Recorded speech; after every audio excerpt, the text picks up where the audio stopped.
Everyone understands, I think, at this point in time, the importance of us looking for new funding opportunities when it comes to our operations within extension and engagement. This kind of understanding and knowledge is something that I think sometimes gets taken for granted. I would encourage you all to look at this not necessarily as something that you have to do on your own, but it's always, in my mind, it's always better to collaborate with others. That's somewhat different than what you may have heard from professors or researchers on campus, where they typically, get graded based on only who the PI on a research grant is. When it comes to grants for extension and engagement, everyone that's participating, from my perspective, gets credit in helping to secure those funds and to carry out the activities. So I would encourage you to take this information to heart and to utilize it as best you can, but don't feel like you have to do everything in the process or be responsible for every part of a grant application. There are experts that you can touch on, as well as, it's always good in terms of bouncing ideas off of others to come up with concepts that are going to really make a difference. I would focus on things that you think are going to make a difference in terms of the activities, because I don't think you're going to find too many grants out there that just want to fund you to do what you're already doing. So you have to make sure that you do a good job of identifying a need that has stakeholders and then matching that up with the stakeholders that are actually offering those grants. You can spend a lot of time writing proposals and submitting proposals to entities that don't really have an interest in what you're interested in. And so that's an important fact that I think you need to consider when you're looking at some of these opportunities. It's great when you see these numbers come out and says, oh, hey, here's some money that's available. But if that organization's vision doesn't match up with where you're going on your extension engagement work plans, that could be difficult to try to convince them that, hey, they should fund you. So with that, I'm going to get out of the way and let Suzanne take over. Thanks, Steve. I appreciate it. And some of those things that you're talking about you're on target, obviously, and we'll touch on a little bit later in the presentation. So good morning, everyone. Thanks for giving me time on your agenda today. I really appreciate it. Grants 101, this presentation is one of my favorite things to talk about. I have a lot of enthusiasm for writing grants, and I like to share what I know and introduce people that are new to grants. And also for people that have written them, share some ideas that can make them stronger. So that's sort of what this presentation is today. It's we're not going to be talking about MU processes. Alicia's going to cover that at your next meeting, or any kind of the process issues, but we're just going to focus on understanding the grant world a little better and then focusing on what can make your proposals more competitive. So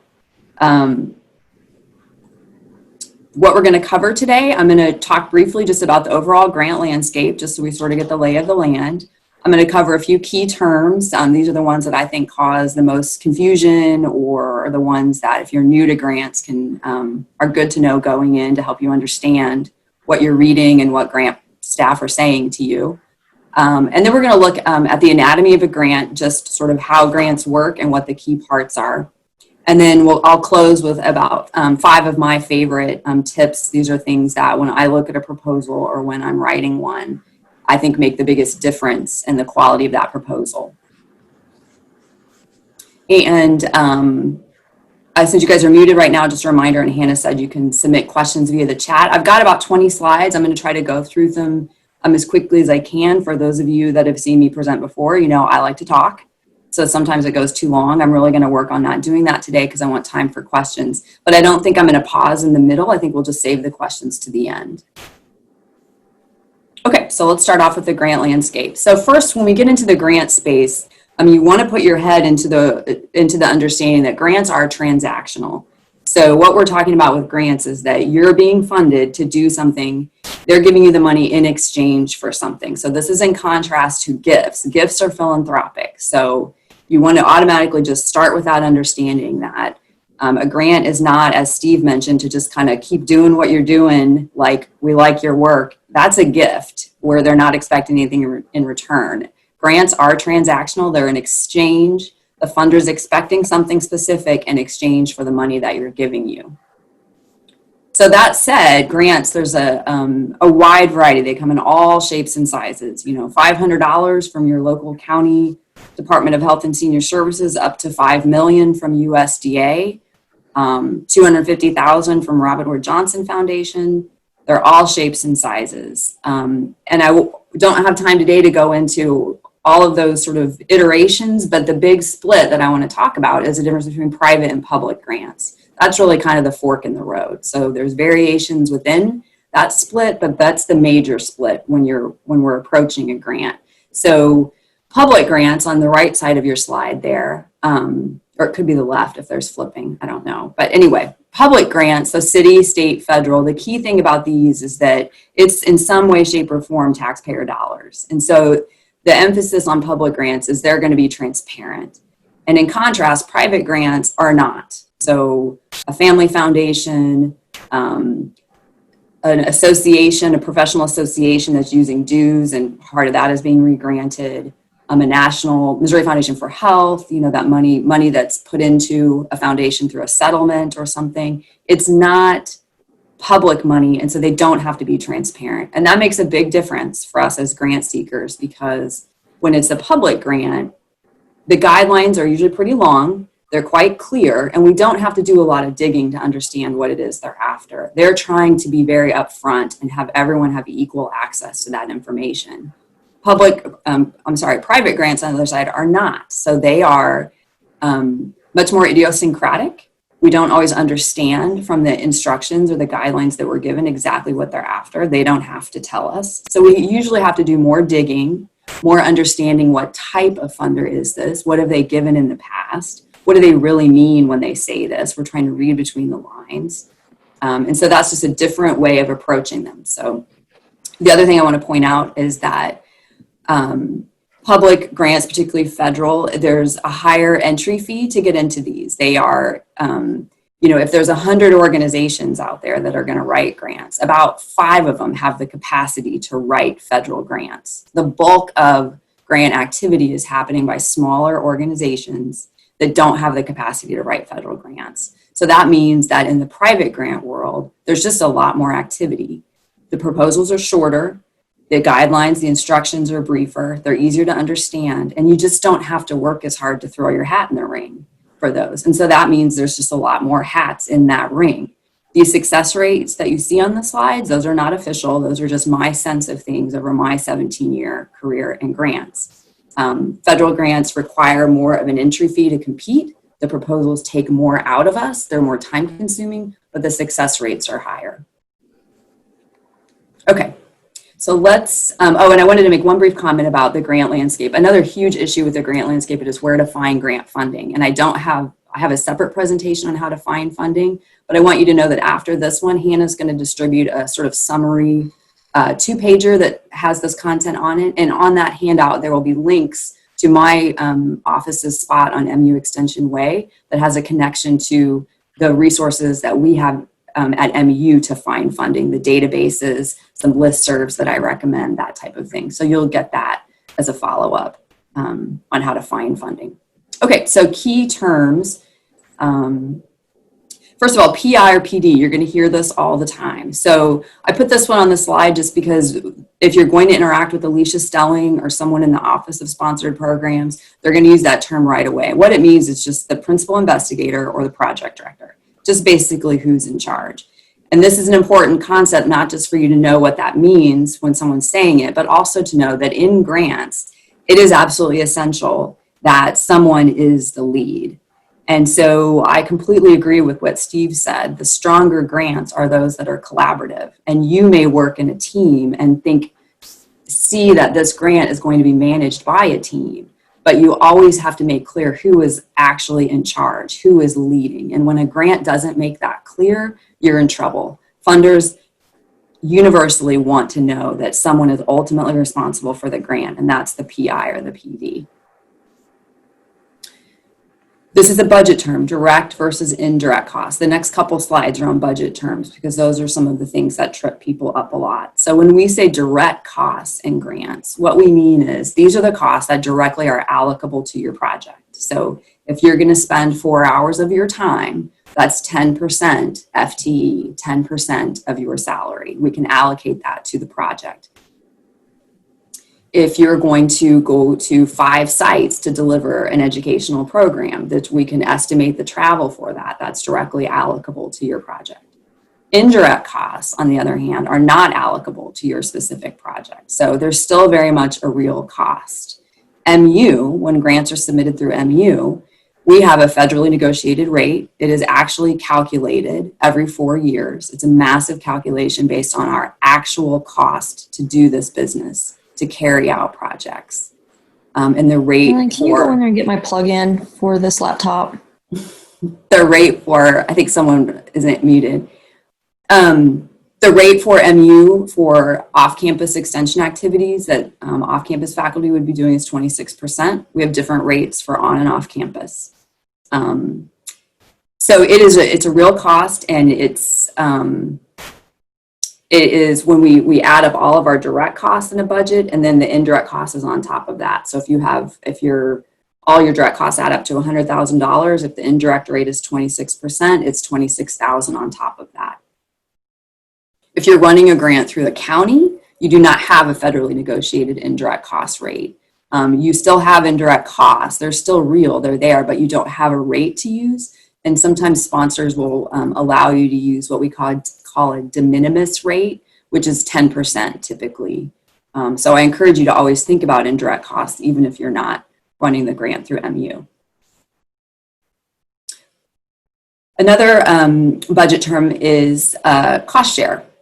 So we don't love cost share. Cost share is the portion that the applicant has to kick in on a grant project. So when you're reading your guidelines, you're looking at a grant, you may see the language cost share or cost match, and that means that the funder is not going to pay for all the project, and you have to document what amount you're going to pay for. So we write grants all the time that have cost share. It's not a deal breaker. It's just something to be aware of when you look at a grant, because it affects kind of, to be frank, how good of a deal is this grant. And be aware that cost share is real money. At the university, we do have to track it just like we would any other expenditure. We can't fudge it. We have to show that that money was spent in the way we said it was, just like if it was money coming from an agency. Consultant and subcontractor is another budget term that can trip people up, and it's important to understand the difference between these when you're putting together your teams. Again, on the topic of collaboration, collaboration is really the name of the game in grants. Grants are stronger when we have different people coming together to solve a problem. Funders like to see that, and quite frankly, the solutions are usually better when they are that way, when they have the input of multiple folks. And so you can engage people in your grant in 2 different key ways. One, they can be a subcontractor or they can be a consultant. And the key difference is subcontractors is when you share your budget and your activities with another organization. So that's us engaging with a partner that is someone like a school or a company, an engineering firm, another university. So that's a relationship with that organization. And it's usually when that partner is really substantively involved in the project. The project really wouldn't be the same without their involvement. They have complex tasks that they're doing, and they're part of the team. So we engage with that organization to co-do the project. A consultant, on the other hand, is a much narrower scope. So it's a relationship with an individual. So we're not contracting with let's say we're not contracting with an evaluation firm.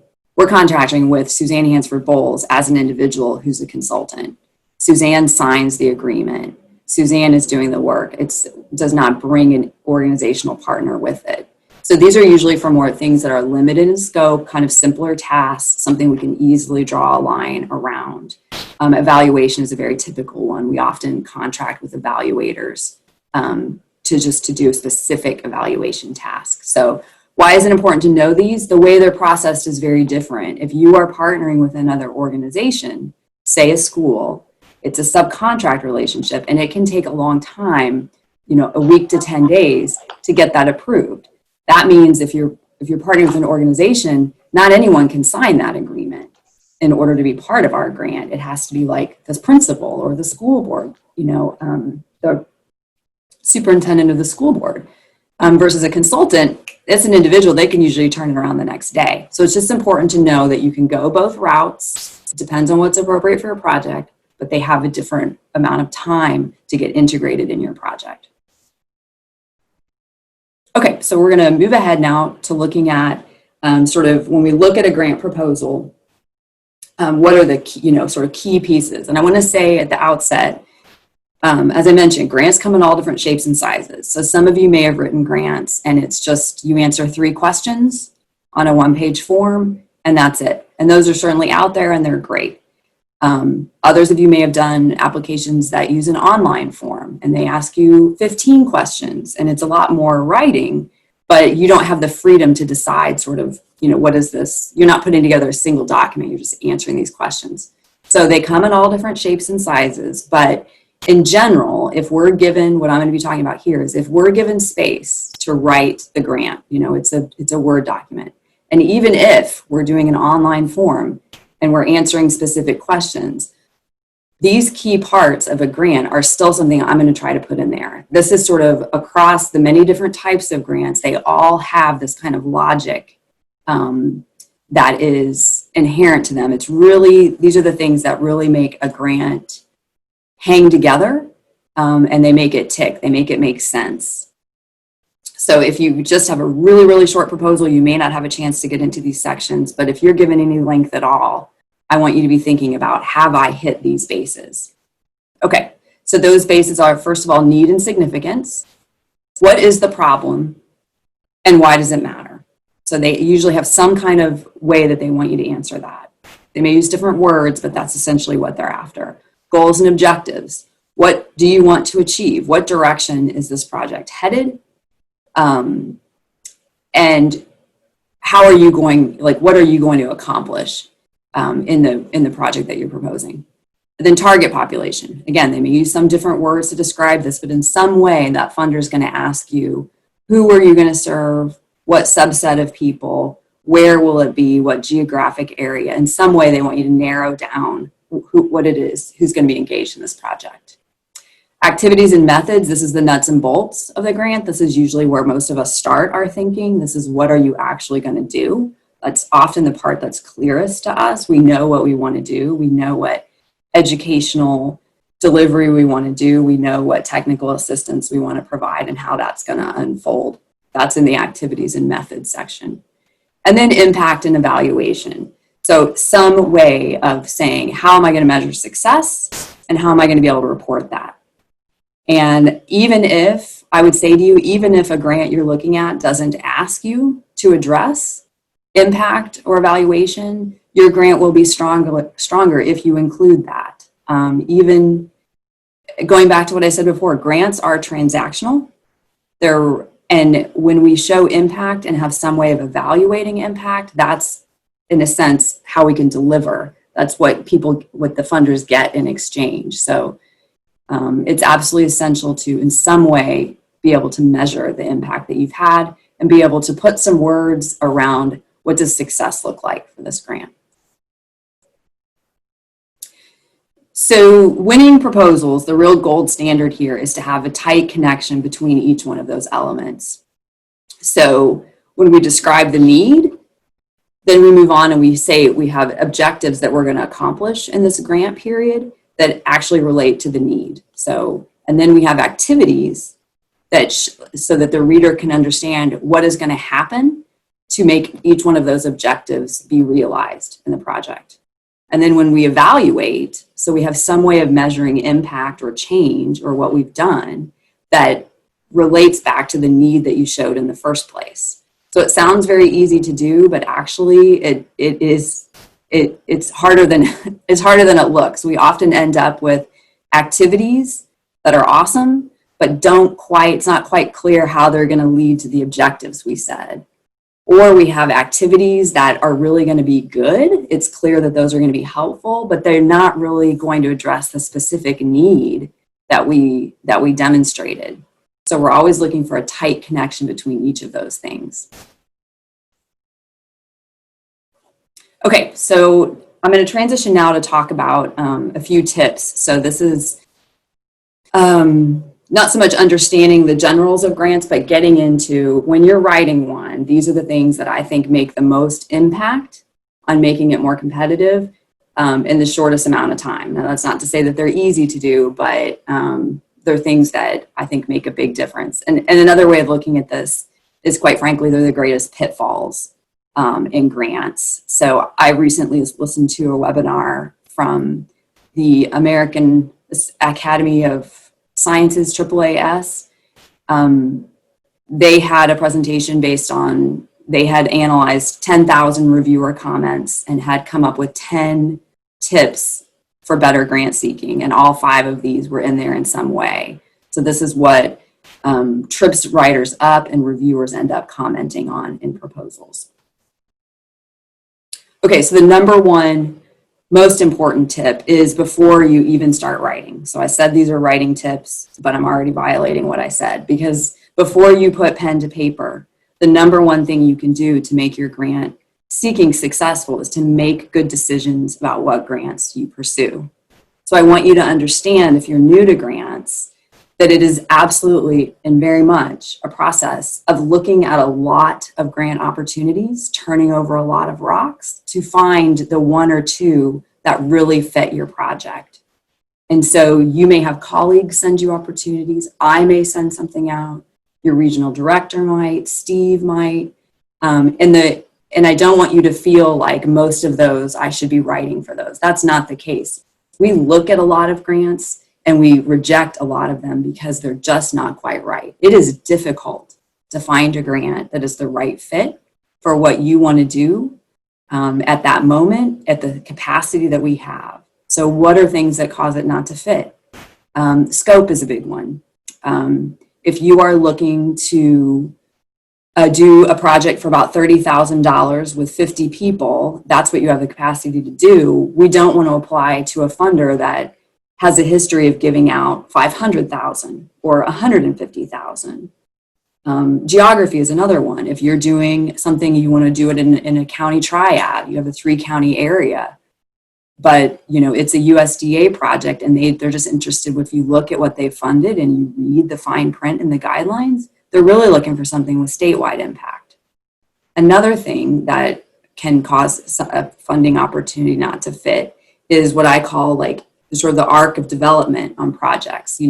Projects can start and be piloted. They're new, innovative ideas. They're untested on one side. On the other side is the evidence-based. We know this works. There's no risk here. It's ready to scale up. It's ready to go. And then there's projects in between, at those between different stages on that arc. And so funders differ on what they want to fund. Some of them, they don't mind risk. They're on a fishing expedition. They're looking for new, innovative ideas. They're happy to pilot something that's never been done before. Others have no interest in that. They do not want something new. They want a sure thing. They're looking to scale up an evidence-based method. So we want to make sure that what we're planning to do and what we're interested in doing meets what the funder is looking for there. And grants are time consuming. So that's why I make that the number one tip, because if you write grants, the best project in the world, we can hit every nail on the head in the proposal and it is awesome, but it will be dead in the water if it is not a fit with what that funder actually is looking for. So it's the biggest place where you can increase your efficiency and lower your frustration in grant seeking. Okay, the second tip I have is to make the need compelling. So this is focused on that first section, need and significance. This is a part of a grant proposal that in my experience is most often overlooked. And I think it's because need is very easy to show in one sense. it's actually not difficult to point to a need. We are swimming in needs. You know, the ag economy is not where we want it to be. Our farmers and ranchers have tremendous challenges. There's environmental pressures. The child poverty rate is sky high. There are problems everywhere. It's very easy to point to one, and information is at all of our fingertips. So we can just drop in a stat pretty fast to show that there's a problem. But that's not enough. That's not enough. So you want to make the need, because that's so easy to do, everyone's doing it. Every proposal in that stack that reviewer is reading can do that same thing. Good proposals go farther. So they do better on the needs section. So how do they do that? First of all, they don't tell the funders something they already know. So if I'm writing to the Missouri Department of Agriculture, to their value-added grant program, it doesn't do me any good to try to demonstrate the need by referring to the Show Me State Food and Beverage Forest Products Report. I've seen this report in a couple proposals in the CED area. In the value-added agriculture space in Missouri, everybody knows about that report. That's telling the funder something they already know. With that funder, you've got to go deeper. Show them some local data for your area. So get it as specific as you can to your area, or use some information that you have from working with people, even if it's anecdotal, you know, that those stories matter. You don't want to tell the funder something they already know. You want to make it more specific and more local than what other applicants in the stack are going to be doing.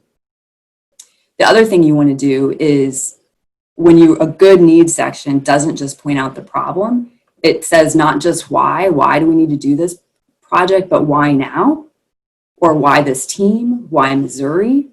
Why the way we're saying that we want to do it? So it's you point out a problem, but you write that section in a way that creates what I call a window of opportunity. You want the reader to leave that section thinking, there's this problem, but there's an opportunity. There's some sort of window opening up to do something about this. And it's not necessarily easy to do, but it makes those needs sections much stronger. The third tip has to do with goals and objectives. So this is the hardest one in any grant proposal. This is the one, after hundreds and hundreds and hundreds of proposals that I've written and been a part of, it is still difficult to distinguish between what is the goal, what are the objectives, and then what activities am I going to do. So the better we can get this, the more a proposal really hangs together. So goal, to be clear, and funders may use different language on this, but in general, when we say goal, we mean the very sort of general direction of where the proposal is headed. You only have one goal. It's the overall purpose, and it's somewhat aspirational in the sense that it's the promised land. We're not going to get there with one project. We're not going to get there in the 2 years that they're funding me. It's just the direction we're turning this ship in, and over several years with lots of projects, maybe one day we'll reach that goal. But I'm not going to reach it with just this project in just 1 year. So it's broader. It sort of sets if I do this project, why does it matter? It's the bigger why does it matter question.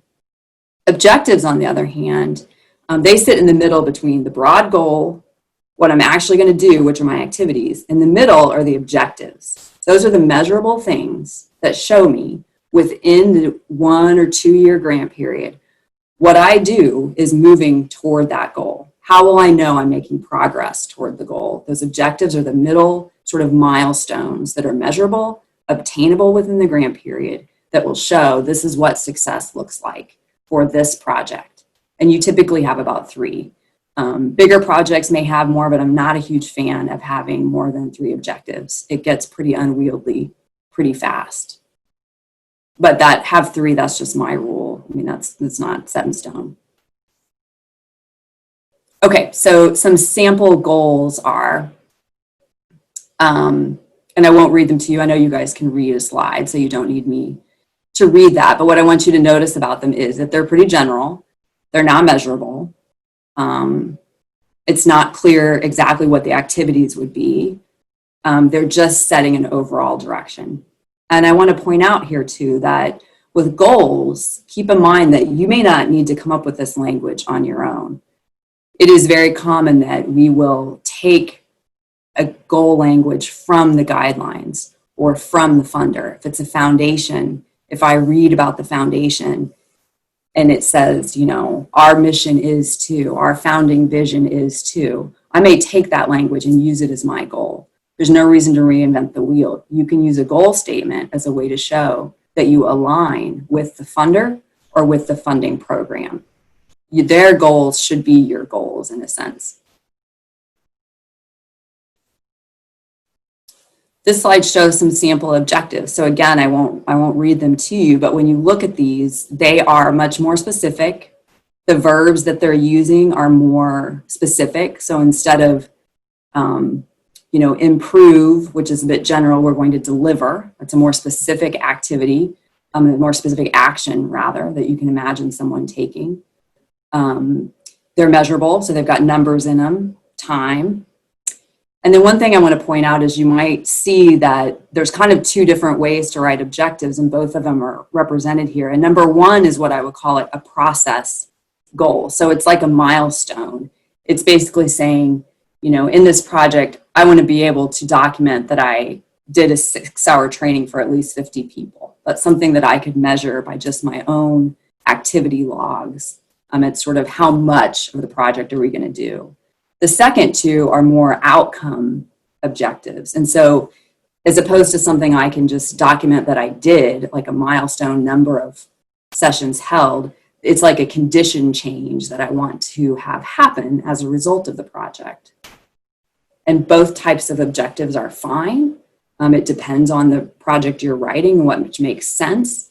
But I just point that out because when you're thinking of your objectives, you can think of them both ways as a way to measure what success looks like for the project. So here I put it together just to kind of show you when we have a goal. I listed one objective instead of 3, and then activities, but to see how it fits together. So the goal to improve and expand affordable housing options in the community is just tells us, why does this project matter? What direction are we headed? The objective tells us something that we're going to achieve within the grant period. And then the activities are the specific things we'll do that will allow us to deliver those leadership trainings. And so the challenge in grants, and it happens almost every proposal I look at, including ones I write, to be clear, when I draft a proposal, my first draft also makes this mistake. I often have these mixed up. So my goal statement isn't broad enough. My goal statement on a first draft is often an objective. And I realize then when I get to writing the objectives, I don't know what else to say. And it's also not clear sort of why the project matters. It doesn't have a broad enough context. That's because my goal and objective was not written the right way. Likewise, a lot of times on first drafts, what we write down as our objectives are actually some of our key activities. So again, when we get to that methods and activities section now, we don't know what to say that isn't redundant because we feel like, well, we already said what our activities are. They're in our objectives. That's because the objectives aren't really objectives. We need to look at what we're going to do and then fit in what are the measures of success, not just listing our activities. So almost every proposal I look at on first draft doesn't quite have this sorted out correctly. It's difficult. It's a challenge. Tip number 4 is to be specific and measurable. So what I mean by this, and again, most proposals I look at, including ones that I write on the first draft, have what I call the just trust me tone, and it is fatal in grants. There's just too much in a just trust me proposal that isn't specified. And I think we do this because it's very difficult, quite frankly, to write a plan. It's prospective.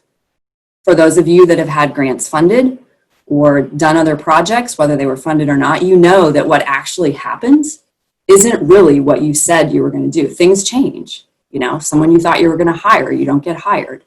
A partner that you thought you were going to have as a partnership with, you know, falls away for some reason. Things change and the plan doesn't always happen.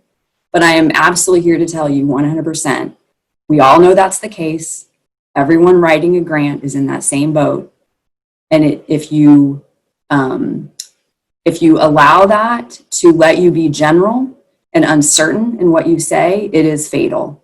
You are, even though you're not sure how it's going to go, you are much better off to go forward with a clear and specific plan and proceed with confidence, knowing that if it has to change some, it can. But we want to lean into our uncomfortability about stating what's going to happen. Talk with more certainty than you feel is really what I'm telling you to do. So how do you do that? Little ways. You don't say this project would, you say this project will. You want to convey over your sentences, over the course of that proposal, more certainty. You want to put in numbers wherever you can. So instead of saying trainings will be held in the county, you want to say at least 10 trainings will be held. And even better, put it in the active voice. Trainings will be held. We don't know who's going to do that. We would say Steve Devlin is going to hold 10 trainings in Henry County in spring of 2021. So to the extent that you can, put in details. You can, if you're not certain, you can use words like approximately, at least. At least is one of my favorites.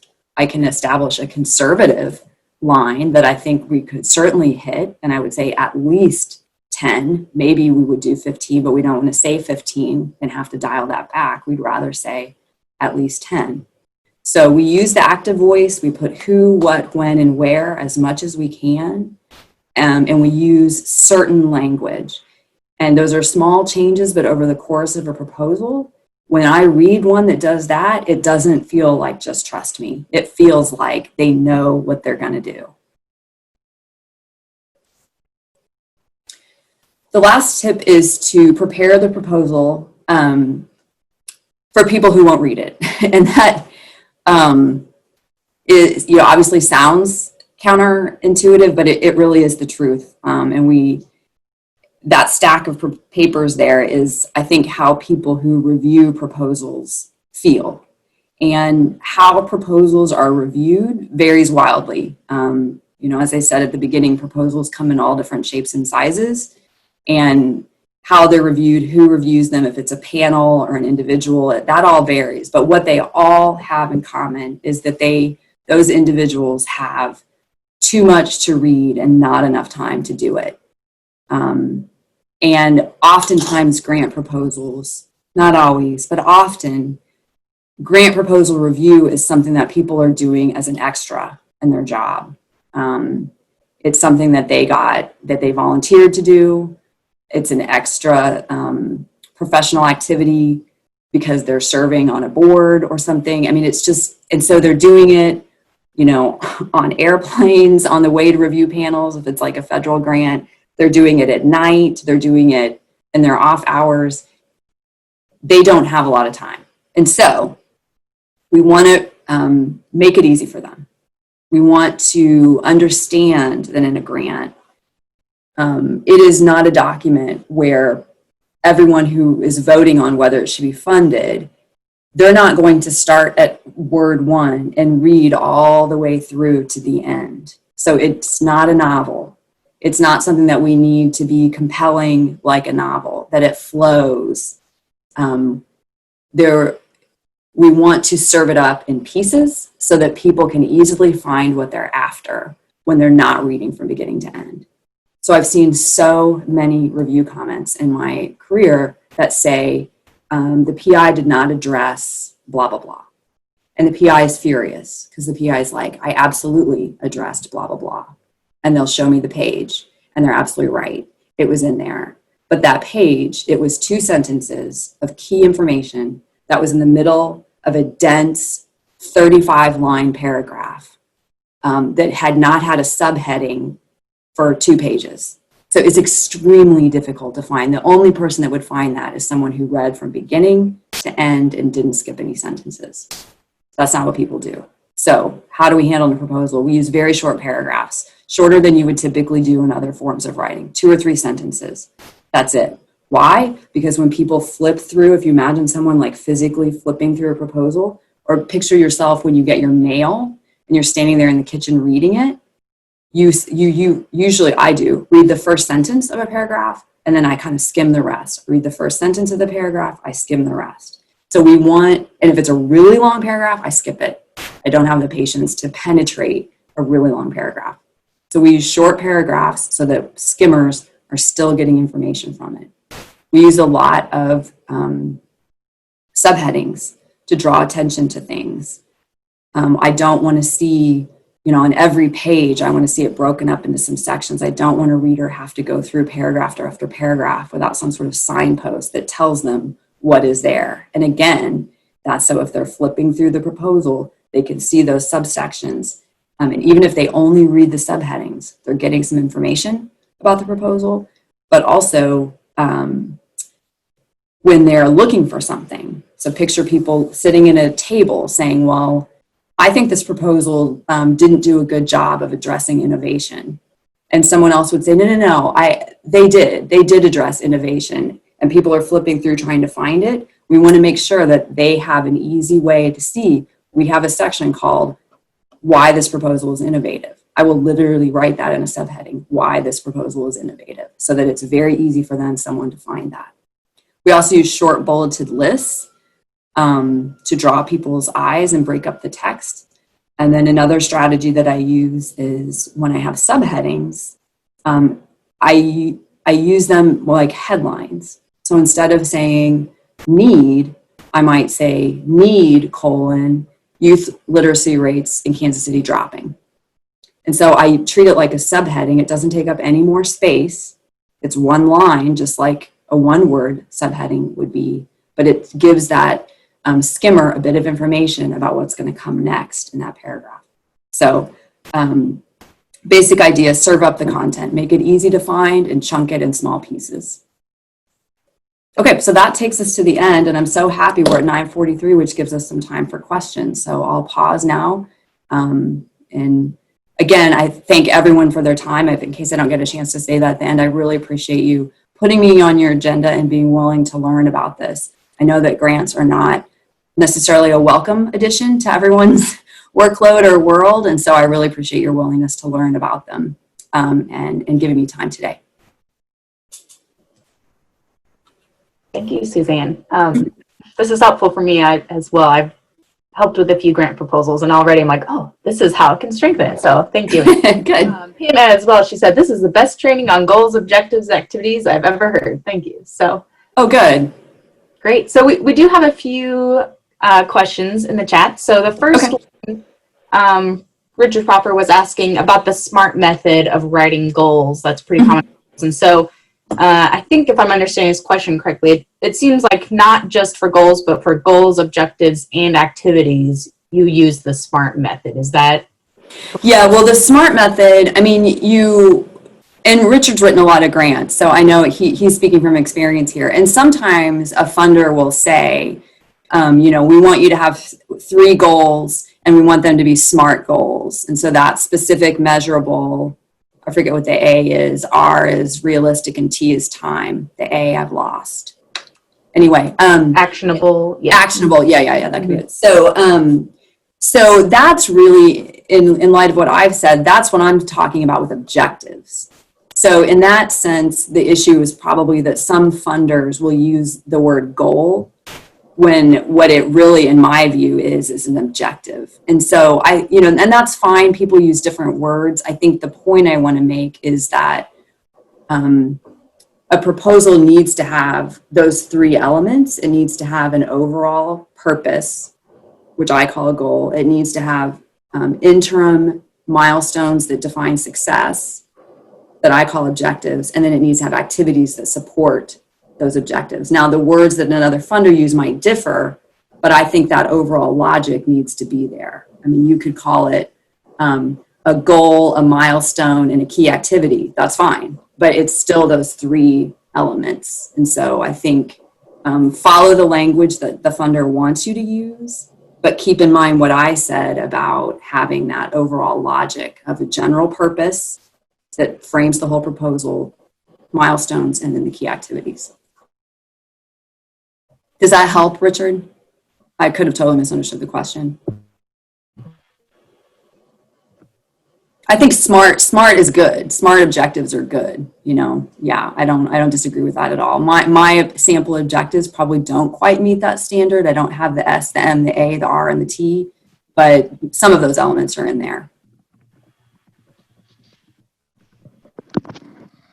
Yeah, you explained it, Hannah. Suzanne, I'm sorry. Yeah, you explained it differently than how I would have looked at it, but that's a good way to look at it in a way. So Yeah. And I think, you see the words outputs and outcomes thrown in there sometimes. Sometimes funders will use that when that's kind of the middle objective part they're talking about. So yeah, the language, it's a really good point, Richard. The language will differ. But I think the overall logic still needs to be there.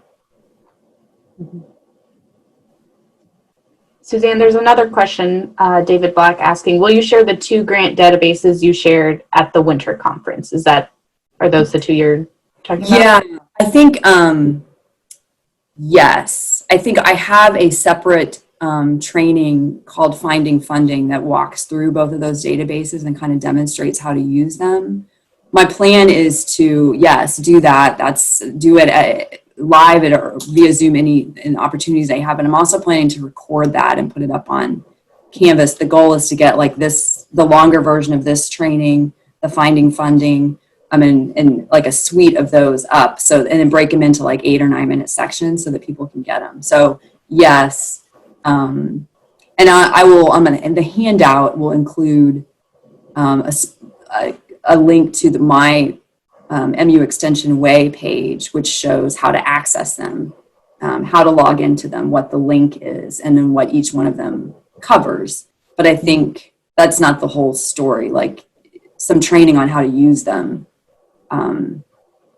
This funding and this training rather, and then how to do Finding Funding are sort of my 2 core trainings at this point. And I'd be happy to come back to the group too and do, that Finding Funding training here, just however, yeah.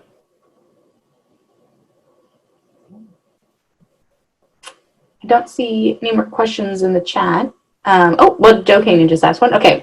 Would you suggest having other partners or in-kind sign something? Okay, we had one agree and then back out their in-kind funding. So that would be part of the match, right? Would be in-kind. Yeah.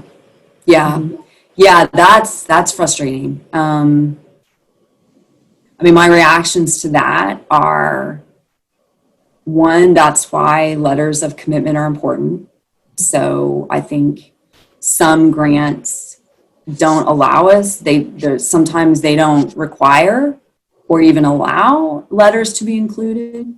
So that would be something from the partner that spells out, we are happy to be part of this project. We're going to contribute 5 venues at a value of $200 per space. So it's, but we should have those. Even if we don't include them in the proposal, it's just safe to get those so that everyone's clear. And that won't prevent them from backing out, but it can help. And the other reaction I have to that is, that's why we have to be careful with cost match. That's one example. And we certainly don't want to offer up cost match if it's not required. So I didn't say that during the slides because I was trying to not get bogged down in the weeds. Yeah. But well, I've never had that happen all my 40 years, but we had a municipal government that said they were going to, and then they didn't. And it was a small enough grant we could use other funding for in kind, but it was kind of a real issue, obviously. Yeah. Mm-hmm. Well, I'm glad you said that, Joe, because it hasn't been my experience that it's very common for people to back out, but so I'm glad you said that, because I would have thought later and been like, does that happen more than I realized? Because I kind of chase the cars and don't always necessarily know what happens when we actually catch the car and the project gets funded, but I haven't heard about a lot of that. So that kind of brings up some thoughts that I had when you were talking about match, Suzanne. For our folks, I think, match complicates the mix, but I would also throw out, as an academic institution and as Extension, we're fairly well situated when it comes to creating match strategies, if you will. There's quite a bit of funding that gets spent within the university.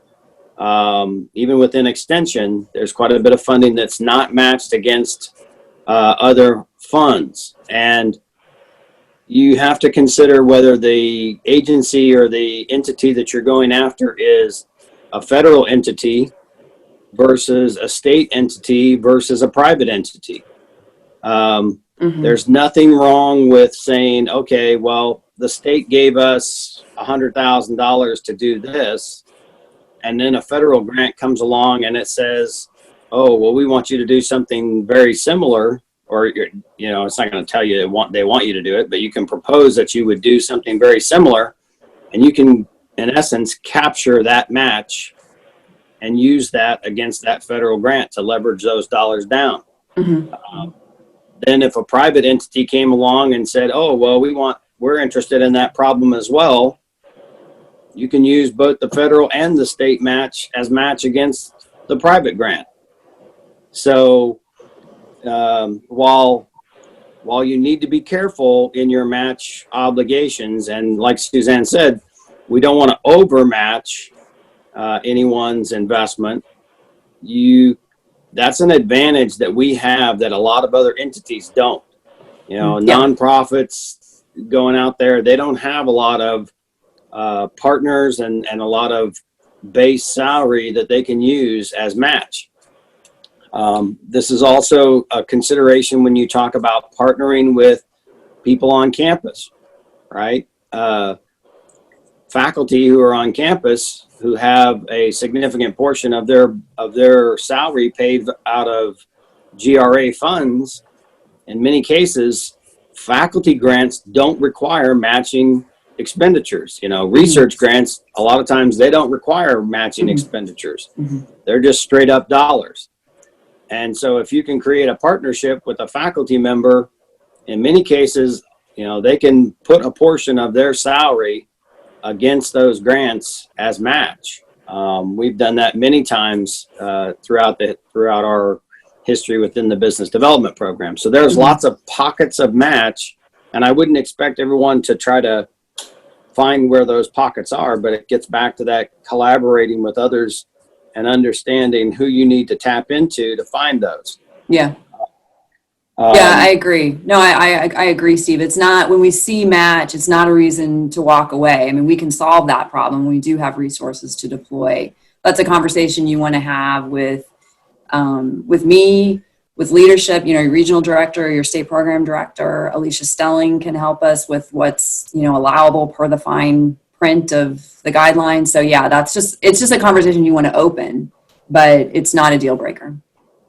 It's not a deal breaker. And I would just add to that one thing, you know, just to put a bit finer point on it. There's also a difference between match, is just to be clear, it's when we're really saying we're going to contribute X dollars, you know, X amount, and we commit to that. That's a match. That's trackable. It's auditable. It's a real thing.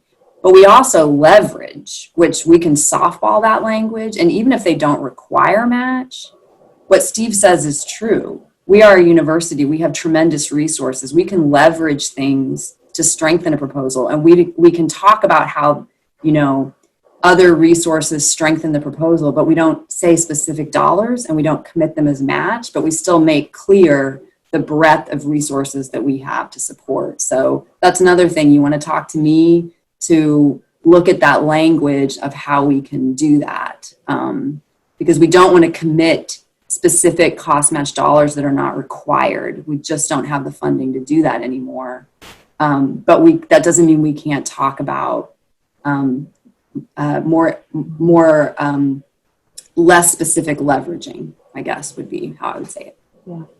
You also want to tie that in with your conversations around indirect.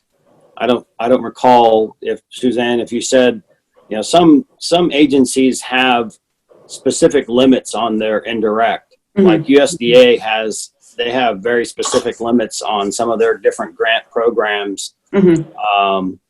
And so when an agency has a formal policy about what amount of indirect they will allow on a grant, in many cases, the university can capture the unclaimed indirect. Mhm. So, for example, if USDA said the maximum indirect was 20%, but yet we had a program that we were running and the off-campus rate is typically 26%, that 6% that's not claimed, we could turn around and use that as matching funds on federal grants for sure. But then, for the state and the private ones, I think we could make the argument that, okay, this is the way that this is operated under the federal rules and regulations. So we should be able to claim it as match against there. And it may be that you have to negotiate that with the funding entity, but I find it in most cases, they're going to accept that because they're going to be audited by the feds just as much as we would. So. Yeah, no, I agree. Yeah. Yep. Unclaimed F&A can sometimes be used. Yep. Thanks.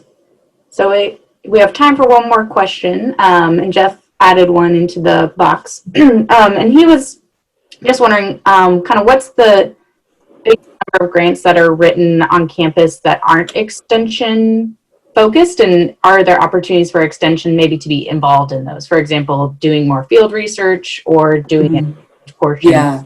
Do And you have any insight into maybe ways extension could join other existing? Yeah. And I didn't catch What the first part. university Did he needs ask to the do? number of grants that are? He has the biggest number of grants being written by non. Yeah. What are That's the a big topic. I mean, yeah. And I don't have it there ready, the amount of grant activity in other colleges, schools, and divisions, but it's significant. I mean, it is a huge operation at Mizzou. And so is there opportunity for extension to get involved in those? Absolutely. And I'm going to be 100% honest. This is not something that I've been able to figure out how to crack, how to be aware of what projects are happening, and be aware of them in enough advanced time to be able to join that team and be kind of a known entity, build the trust with that team that's applying so that they know to include us. I mean, I'm continuing to think about ways to do that, and it's a tough nut to crack, but it's absolutely an area of growth opportunity for extension for sure. It's better than it used to be in terms of awareness and other college and schools divisions about what extension does. But I still feel like there's a lot of grants leaving this campus every day that have either opportunities for extension to be involved that were not realized, or even worse, literal situations where they're paying a third-party subcontractor to do work that we could have done. And so I don't have the solutions for how to get us better connected to that, but it's something I'm always thinking about. I do attend a research development network meeting, which is all the grants professionals from all the colleges and schools divisions, to try to stay aware of what's happening. But the pace of proposals is steady and fast. And so it's more an issue of how do we build those relationships ahead of time so that when the deadline pops up and a team moves forward, they already know us. Because oftentimes when that deadline is weighing down on a team, they circle the wagons and go with what they know, because it's just the deadline pressure. And so we kind of need to have those relationships before. So I would add to that conversation a little bit from a standpoint of one of the things that I would suggest that people do is try to come up with a list of what their areas of interest are, whether that be personal or regionally driven, so that they can identify what the subject matters are. And then if they start looking for faculty on campus that are doing work in those areas, and Suzanne mentioned trust there earlier, I would suggest that the first time you reach out to someone like that, it's not asking, is there some grant that you could put me on? The bigger conversation would be, I understand that you're working on X. Is there anything that I can do to help you with X? And, rather than rather than thinking so much about getting on their current grants, if you can come in and you can help them accomplish something on an existing grant without actually asking for compensation, yes, I understand we're putting pressure on everyone to come up with revenue, but at the same time, it gets back to that relationship. They're, for better or worse, they're not going to think about it. When you say extension, right? Well, what is extension? Extension's a lot of things, right? It's people in 114 counties in the city of St. Louis. It's specialties from community development to fire and rescue and all different kinds of things. So to the idea of a research faculty thinking, oh, well, I'm going to use extension to help me on a grant, it doesn't really work that way. It's based on the relationships that you can build. So the more we talk about engagement, and typically I think we look at engagement as engagement outside of the institution or out with the public, and that's an important part of what we do, but we also have to be somewhat engaged internally. Now, that there's a balance there, obviously. We can't spend all of our time just going and meeting with faculty on campus, then we wouldn't be doing any engagement with the public. But there's a balance there, and I would suggest, thinking about a few subjects and trying to identify some key faculty and then figure out how you get introduced to them. Suzanne Reno, obviously, that's a major focus of her office, and her effort is to try to connect faculty with broader impact kind of statements or broader impact activities. And so, we leverage that office, leverage the program managers. Sarah obviously has connections within Division of Applied Social Sciences and across agriculture. I mean, she's gotten involved in some engineering, some stuff in engineering from her position in ag engineering activities. And so it's just a matter of building that a network of key players that are going to think about you, and they may not necessarily think of you as an extension person, and that's fine. They're just going to think of you as someone who gets things done. Mm-hmm. Yeah, And oh, sorry. No, go ahead, Sarah. Go ahead. Steve, I think that's really great. I'm glad you said that to everyone.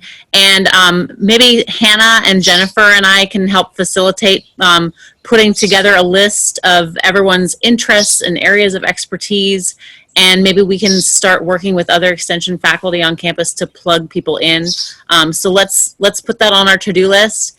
And Hannah had to jump off for another meeting. Suzanne, do you want to just say a few closing words?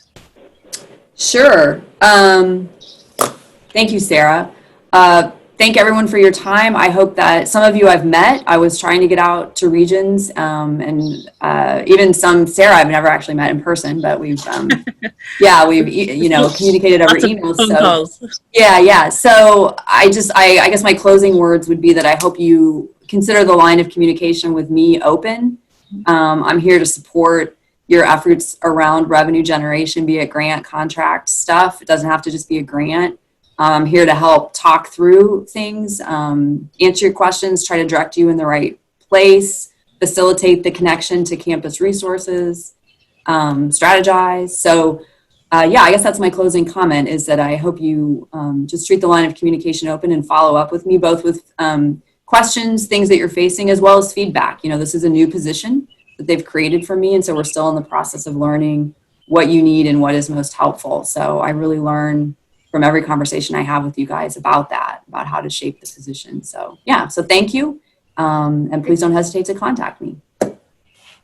Thanks, Suzanne, and thanks also, Steve, for your comments. And Hannah will follow up with everyone with that grant fact sheet and I think the PowerPoint slides. Yep. And let's also be in touch.